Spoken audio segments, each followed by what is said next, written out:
మేడారం శిలలపై తల్లుల చరిత్ర.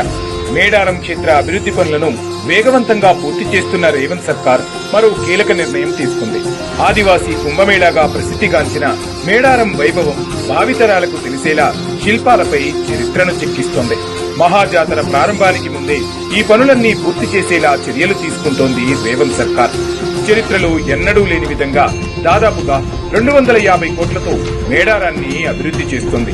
ఆదివాసీ సాంప్రదాయాలకు అనుగుణంగా శాశ్వత నిర్మాణాలు చేపడుతోంది రేవంత్ ప్రజా ప్రభుత్వం.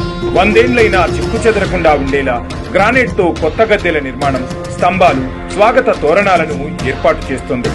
ఓవైపు ఆదివాసీల ఆచార సాంప్రదాయాలకు ప్రాధాన్యమిస్తూనే సమ్మక్క సారక్క తల్లుల చరిత్రకు సంబంధించిన అంశాలను అందరికీ తెలిసేలా శిలలపై ఏర్పాటు చేస్తోంది. మేడారం చరిత్రకు సంబంధించి కోయల వద్ద దొరికిన 930 ఏండ్ల నాటి తాళపత్ర గ్రంథాల ఆధారంగా 7000 శిల్పాలు, చిహ్నాలు ఏర్పాటు చేస్తోంది.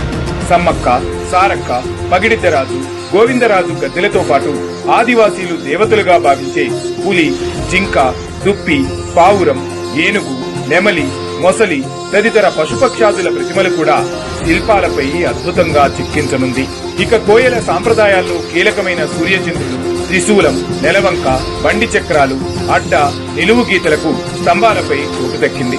వాటితో పాటు సమ్మక్క సారక్క వంశస్థులైన దాదాపు 250 కోయల ఇంటి పేర్లు, వారి మూలాలను శిలలపై చెక్కడం ద్వారా వాళ్ల చరిత్రను భావితరాలు తెలుసుకునే అవకాశం కల్పించింది. అంతేకాకుండా ఆనాటి చరిత్ర, వివిధ రాజ్యాల నేపథ్యం, దిక్కుల వివరాలు తెలిపేలా వివిధ చోట్ల చిహ్నాలను ఏర్పాటు చేయనుంది.